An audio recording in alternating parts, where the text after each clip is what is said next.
Welcome to the Heavy Spoilers Show. I'm your host Paul, and in this video we're breaking down the ending of every episode of Love, Death and Robots Season 2. The 8 episodes all come with their own unique premise and plots, and in this video we're going to be recapping and discussing the true meaning behind each and every one of them. Full spoilers ahead, so if you haven't had a chance to check it out yet, then I highly recommend that you check out now. Smash the thumbs up button if you enjoy the breakdown, and make sure you subscribe for more videos like this every day. With that out of the way, thank you for clicking this. Now let's get into our breakdown of Love, Death and Robots Season 2. Okay, so episode 1 is called Automated Customer Service, and it plays heavily on films like Terminator, The Matrix and 2001: A Space Odyssey. Humanity has now reached a point where machines are carrying out all manner of tasks, and the population's lives are based completely around them.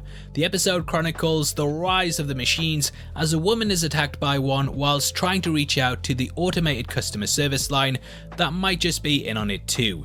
Now I've got a puppy, yeah, a bit of a side tangent, but it ties in with the point, and only recently did I realise I control when it eats, when it leaves the house, what time it goes to sleep, and pretty much every aspect of its life.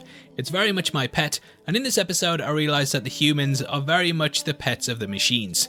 So when we see a woman actually try and have some agency in moving a photo frame, her vacuum bot doesn't like it and decides to exterminate. Sorry, so bad. Now, she has clearly stepped far too out of line and thus must be destroyed.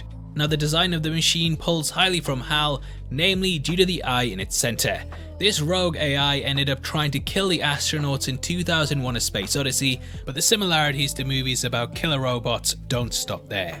There's also a callback to The Matrix, when the woman we follow ducks out of the way in slow motion and her neighbour arrives with a shotgun to save her. This is very much in the same vein as how Kyle Reese arrived in Terminator to save the day. Vacuum Bot also scans for its owner with a blue laser light, which is extremely similar to the android seen at the start of Aliens. Now there's some really dark humour in this, including the automated customer service constantly trying to lead her down a path of killing her pet. However, she survives the onslaught of the vacuum bot and makes it outside. Unfortunately, this alerts all of the machines in the area to rise up and pursue them. This episode to me is very much about how the things you own end up owning you.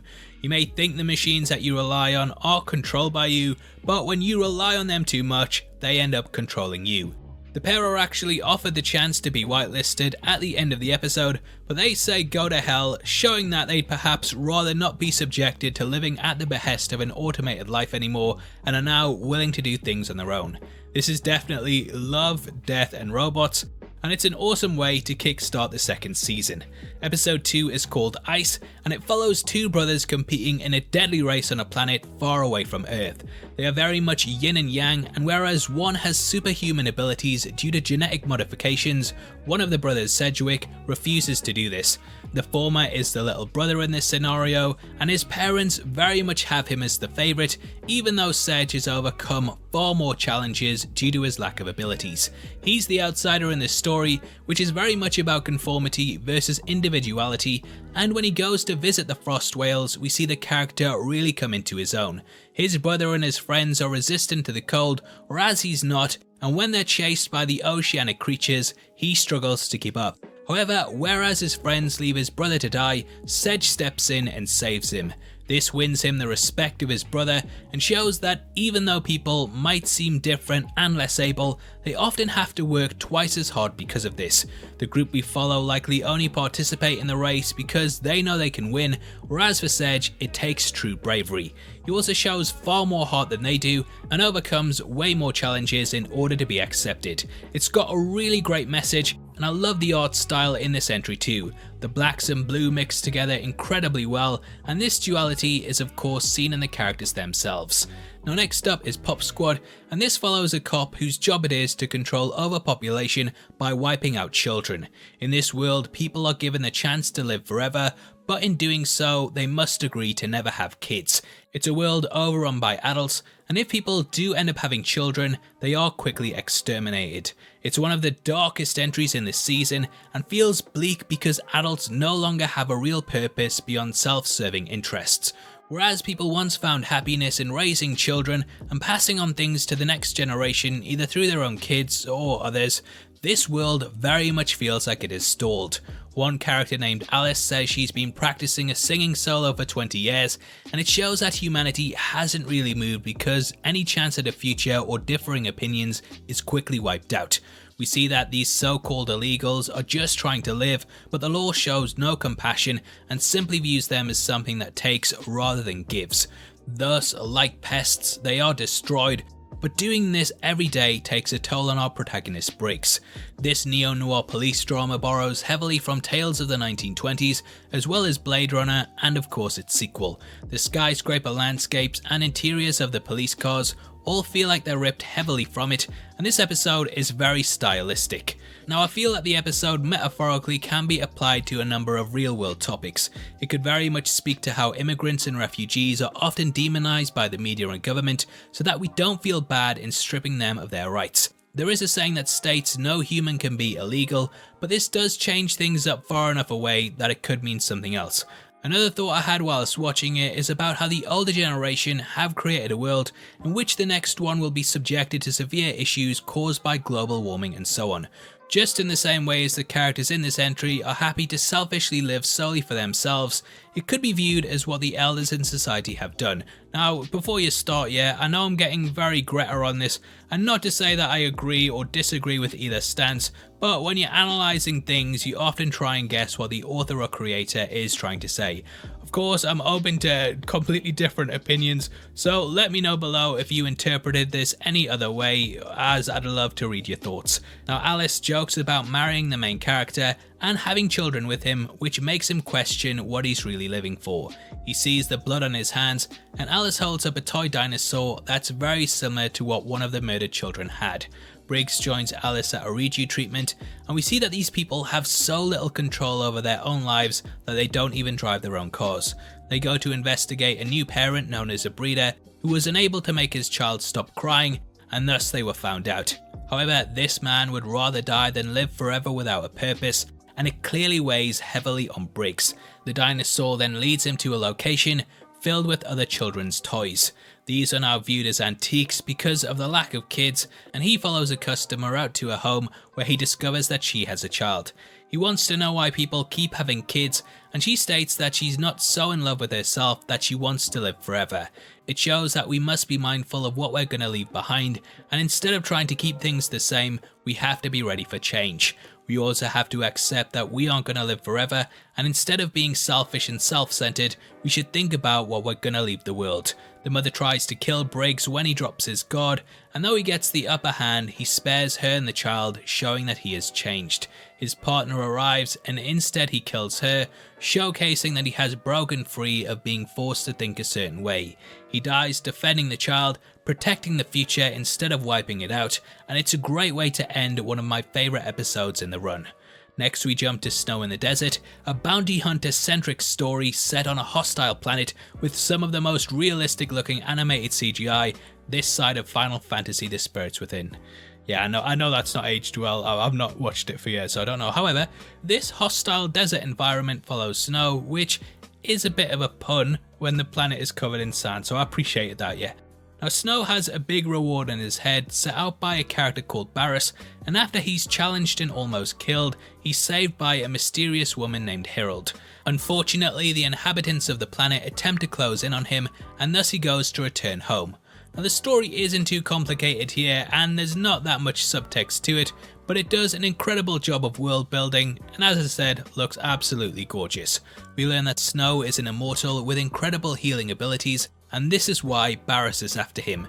Harold has apparently been sent to take him in too, but she would rather do the softly catchy monkey approach. His cells hold the key to immortality, but this is of course a power that's extremely dangerous if placed into the wrong hands, and thus Snow has lived as a recluse. We learn that Snow has experienced a lot of loss because of how long he's lived, and again, like the people in the prior entry, he's very much standing still instead of progressing or changing. His wife ended her own life because she grew and he didn't, and once more the immortality seems like somewhat of a curse. The bounty hunters arrive and circle his home, which is where he goes full Rambo on them and shows how many skills you gain when you live a long time. The guy would be an even faster YouTuber than me, if that's possible, which it isn't.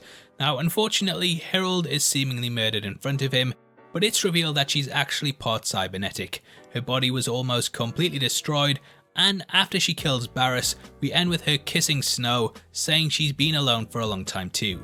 Now, there are several ways that you can take the ending, in that either she was working for Earth and wanted to take him back so that she could use him to regenerate the missing parts of her body.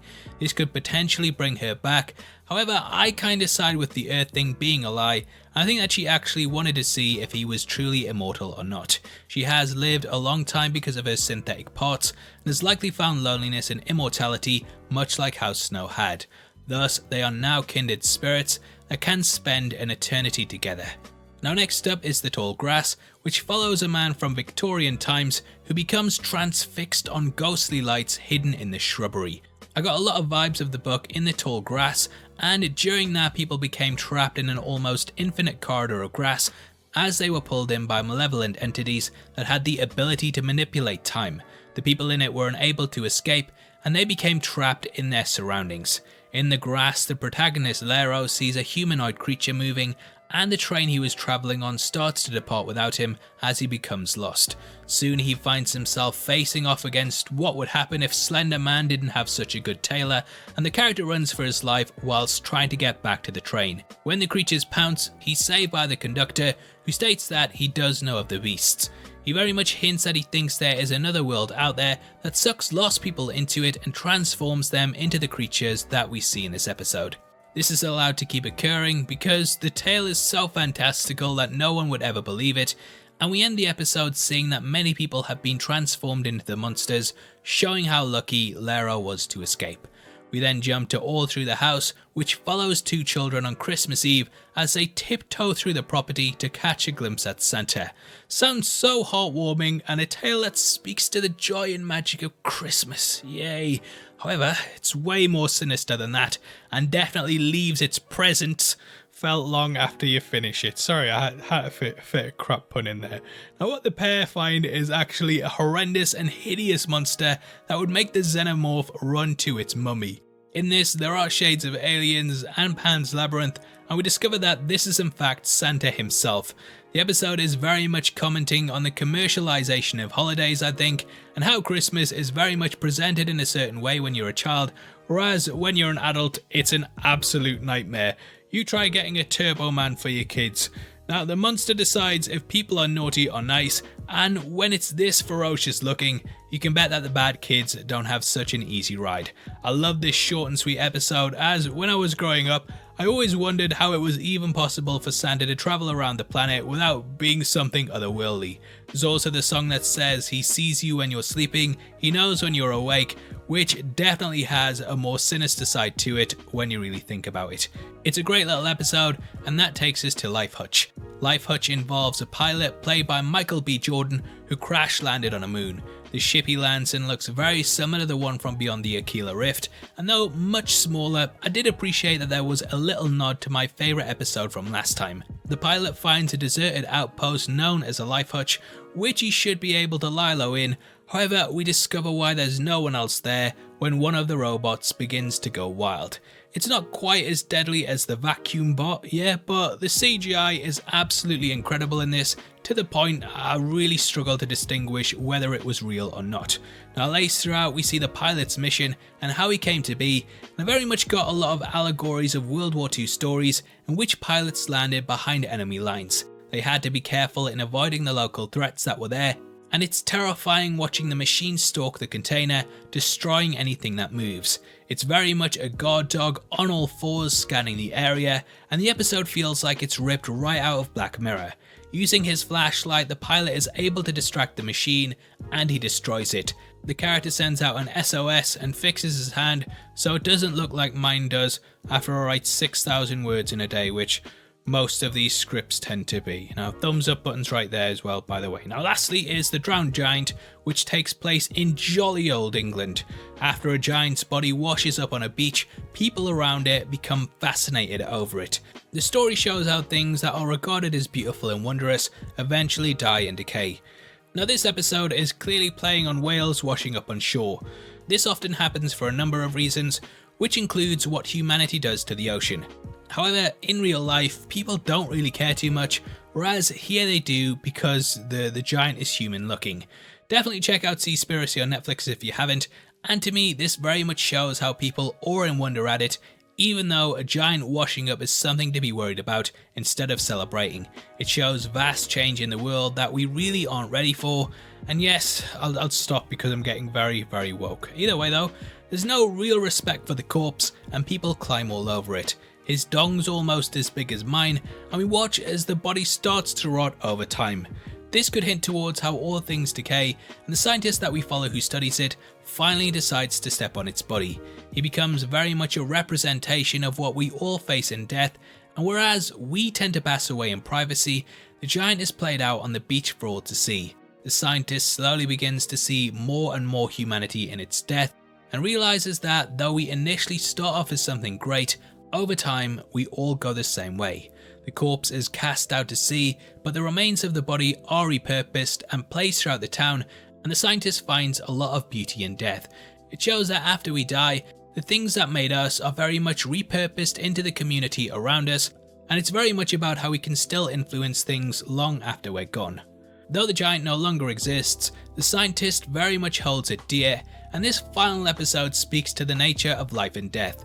Though people pass away, we can often forget their lives and focus solely on their deaths, but we should remind ourselves of what they were like in all forms. That's very much what I take from this episode, and it's a somber way to end this series. Now as for the show as a whole, I do wish that we got more of it.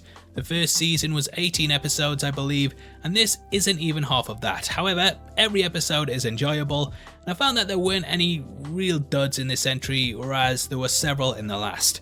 It was great getting to watch this, and hopefully with the shorter runtime we see a third season sooner rather than later. Anyway, that's our take on every episode of the show. I'd love to hear your thoughts on it and which one was your favourite, so make sure you comment below and let me know. As a thank you for interacting with the video, you'll be entered into a prize draw on the 30th of May, in which we're giving away 3 copies of the Godzilla vs Kong collection. All you have to do to be on the chance of winning is like the video, make sure you subscribe with notifications on, and drop a comment below with your thoughts on the series. The winners of last month's competition are on screen right now, so if that's you, then message me on Twitter at HeavySpoilers. If you want something else to watch, then make sure you check out our breakdown of the final season of Castlevania, which will be linked on screen right now. Absolutely loved it, and there's a ton to talk about, so definitely go check it out right after this. That out of the way, thank you for sticking through the video. I'll see you next time. Take care and enjoy your weekend. Peace.